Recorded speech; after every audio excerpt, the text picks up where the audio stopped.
واستبق الباب وقد قميصه من دبر وألف يا سيدها لدى الباب.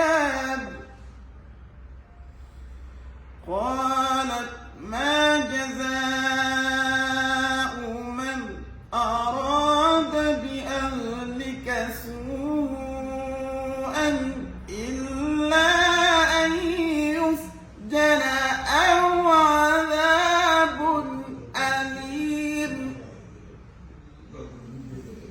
قال هي راودتني عن نفسي وشهد شاهد من أهلها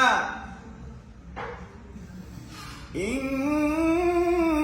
كان قميصه قد من قبل فصدقت وهو من الكاذبين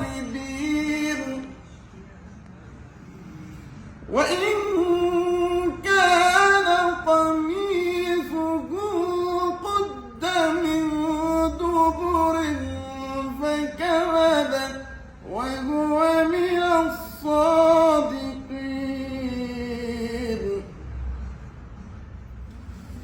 فلما